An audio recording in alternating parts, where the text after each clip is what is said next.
जय जय रघुवीर समर्थ। जयाचा जनी जन्म नामार्थ झाला, जयाने सदा वास नामात केला। जयाच्या मुखी सर्वदा नाम कीर्ती, नमस्कार त्या ब्रह्म चैतन्य मूर्ती। सर्व राम भक्तांना सप्रेम वंदन करून, सज्जनो, ज्या द्वादश ज्योतिर्लिंगामध्ये जाऊन रामकथा गाण्याचं एक स्वप्न आम्ही सर्व चैतन्य गोशाळा ट्रस्टच्या माध्यमातून साधकांनी पाहिलं होतं, त्या स्वप्नाची आता पूर्णत्वाच्या दिशेने वाटचाल चालू आहे। 2020-21 हा जगासाठी विपत्तीचा काळ होता, कोरोनाचा। आणि त्यानंतर जेव्हा 2022च्या जानेवारीत सर्वप्रथम अयोध्ये येथे रामकथा गाण्याचं सद्भाग्य मिळालं, ती रामकथा गात असताना महादेव आणि रामाचं अतूट प्रेम त्या कथेच्या माध्यमात प्रसंगातून सांगत असताना एक मनामध्ये स्वाभाविक प्रेरणा आली। कदाचित प्रभू रामचंद्रानेच ती प्रेरणा दिली की बाळा, ज्या महादेवाला ही रामकथा अत्यंत प्रिय आहे, ती रामकथा त्याच्या दारामध्ये जाऊन त्याला जर ऐकवलीस तर महादेवाची कृपा निश्चित प्राप्त करशील। मग हे 12 ज्योतिर्लिंग त्या ठिकाणी जाऊन रामकथा पाहण्याचं एक स्वप्न गुरुकृपेने पाहिलं आणि त्यांच्याच शक्तीने त्याची वाट हळूहळू गवसू लागली। आदि शंकराचार्यांनी ही पायवाट आमच्यासाठी आधीच रचून ठेवलेली आहे। जो 12 ज्योतिर्लिंगांचा श्लोक आहे, सौराष्ट्रे सोमनाथम च, श्रीशैले मल्लिकार्जुनम, उज्जयिन्याम महाकालम ओंकारम ममलेश्वरम, परल्याम वैजनाथम च, डाकिन्याम भीमशंकरम, सेतुबंधेतु रामेशम नागेशम दारुकावने, वाराणस्यातु विश्वेशम त्र्यंबकम गौतमी तटे, हिमालये तु केदारम भुष्मेशम च शिवालये। अशा या 12 ज्योतिर्लिंगांची ही मालिका आदि शंकराचार्यांनी आम्हाला दिली। मनामध्ये संकल्प असा होता की या प्रत्येक ज्योतिर्लिंगाच्या ठिकाणी जावं, त्या मंदिराच्या सान्निध्यामध्ये कुठेतरी भगवंताची ही अत्यंत प्रिय गोड मधुर कथा महादेवाला ऐकवावी। आणि त्यानुसार 2022च्या जून महिन्यामध्ये आम्ही सर्वप्रथम सोमनाथ क्षेत्री पोहोचलो।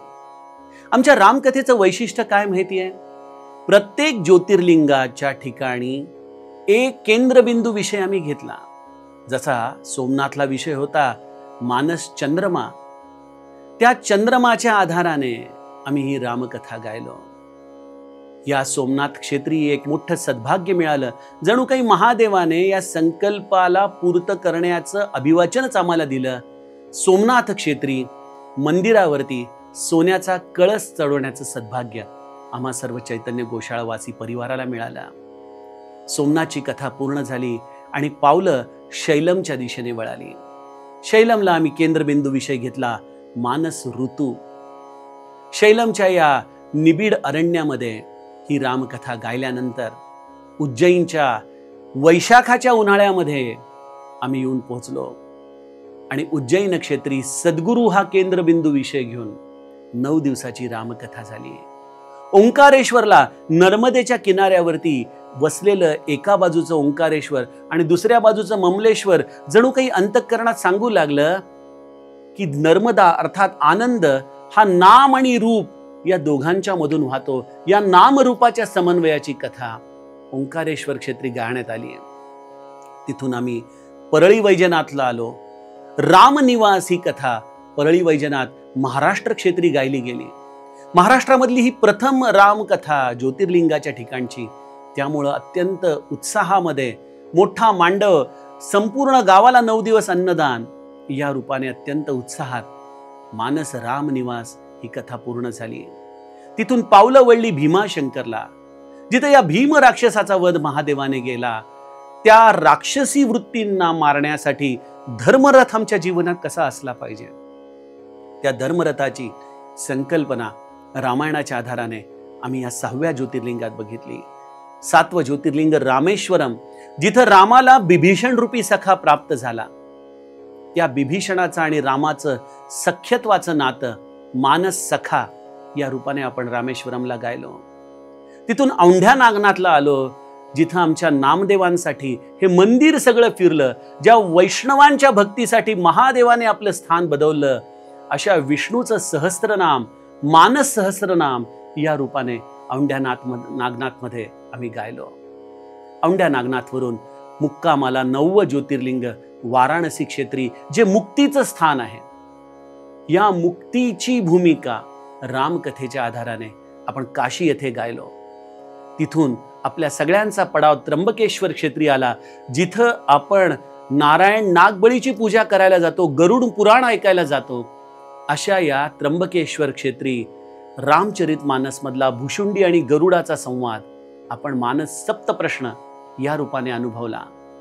हिमालयाच्या या 11,750 फूट उंचीवर जिथं आदिशंकराचार्यांनी समाधी घेतली, अशा केदारनाथ क्षेत्री आपण मानस शंकराचार्य ही कथा गायलो. सगळ्या कथांमध्ये श्री ब्रह्मचैतन्यांच्या परंपरेला अनुसरून भरपूर नामस्मरण, भरपूर भजन, आल्या गेलेल्याला प्रत्येकाला पोटभर भोजन आणि अगदी आकंठ भगवंताची ही कथा गाऊन आपण सगळेजण कृतार्थ झालो. खरं सांगू का, 12 ज्योतिर्लिंगाचं दर्शन होणं हे देखील प्रत्येक या सनातन संस्कृतीच्या व्यक्तीला जमतच असं नाही. त्यामध्येही 12 ज्योतिर्लिंगांमध्ये 9 रात्र राहण्याचं सद्भाग्य तर अगदीच विरळ लोकांना मिळणार. आणि या 9 दिवसाच्या मुक्कामामध्ये निरंतर रामकथा गाण्याचं सद्भाग्य ज्या पुण्यश्लोक जीवांना मिळालं, अशांच्याकडून 12 गुणिले 9 म्हणजे 108 रात्री महादेवाच्या सान्निध्यामध्ये राहून ही रामकथा गाऊन आपण आपलं जीवन खऱ्या अर्थाने कृतार्थ करत आहोत. आता या 12 ज्योतिर्लिंगाचं अंतिम पर्व 25 ऑक्टोबर ते 2 नोव्हेंबर या कालावधीमध्ये आपण घृष्णेश्वर क्षेत्री गाणार आहोत, जिथं घुष्माच्या मुलाला महादेवाच्या कृपाने चिरंजीवत्व प्राप्त झालं. अशी ही चिरंजीवी संकल्पनेवरची रामकथा आपण घृष्णेश्वर क्षेत्री गाणार आहोत. आणि या 12 कथांचं समापन आपण पशुपतीनाथ येथे 21 फेब्रुवारी 2026 ते 1 मार्च 2026 या दरम्यान करणार आहोत. मी जाणतो की सध्या नेपाळमध्ये थोडीशी राजकीय परिस्थिती दोलायमान आहे, परंतु काळजी नसावी. केदारनाथच्या या उंचीवरती अनंत संकट आव असून पाहत होती, पण महादेवाच्या कृपा छत्राखाली कथा निर्विघ्नपणे आनंदाने पार पडली. हा तर एक छोटासा राजकीय पेच प्रसंग आहे. काही दिवसात सगळं शांत होईल. आपण सगळेजण फेब्रुवारी म्हणजे अजूनही 5 महिन्यानंतर पशुपतीनाथ येथे जाणार आहोत. परदेशाच्या भूमीवर एक अतिभव्य अशी रामकथा व्हावी यासाठी सनराइज कन्व्हेन्शन सेंटर आपण बुक केलेलं आहे, ज्याची सिटिंग कपॅसिटी 3000 लोकांची आहे. विचार करा, 3000 लोक जेव्हा एकत्रितपणे राम नामाचं गायन करतील, तेव्हा तो पशुपतीनाथ देखील आपल्या समाधीमध्ये थांबू शकणार नाही. तो देखील आपल्यातलाच एक भाग होईल. आणि ही कथा होणार आहे श्री ब्रह्मचैतन्य महाराजांना समर्पित. म्हणून कथेचं मुख्य शीर्षक आहे मानस दीनदास. जो हा पशुपतीनाथ आहे तोच दीनदास आहे. अशा या 12 कथांचं समापन आपण पशुपतीनाथ येथे करणार आहोत. आम्ही सगळेजण आपली वाट पाहत आहोत. आणि आपण जाणताच की चैतन्य गोशाळा परिवार हा एक चॅरिटेबल ट्रस्ट तर आहेच, परंतु ह्यामधून आपण एका मुख्य संकल्पनेवर काम करतो की आल्या गेलेल्या प्रत्येकाला माहेरपणाचा अनुभव कसा देता येईल. त्यासाठी मिष्टान्न, दररोज सुंदर सुंदर जेवण, कानांना तृप्त करणारी कथा, निवासाची अतिशय सुंदर सोय, आमचे सगळे कार्यकर्ते यासाठी झटत असतात, केवळ तुम्हाला ते माहेरपणाचं सुख देण्यासाठी. तर असं हे माहेरपणाचं सुख या 12 ज्योतिर्लिंगाच्या यात्रेच्या समापन प्रसंगी आता येत चाललेलं आहे. त्यामुळे आपण सगळ्यांनी घृष्णेश्वरला यावं, पशुपतीनाथला यावं आणि जीवन कृतार्थ करून घ्यावं. या ज्योतिर्लिंगांचा अनुभव घेऊन ही फलश्रुती आपण आपल्या जीवनामध्ये अनुभवावी, यासाठी आपल्या सगळ्यांना विनम्र अभिवादन करत आहे. इथं खाली दिल्या गेलेल्या नंबरवर आपण आमच्या कार्यकर्त्यांना संपर्क साधा आणि आजच या ज्योतिर्लिंगाला येण्याचं आपलं स्थान सुनिश्चित करा. जानकी जीवन स्मरण. जय जय राम.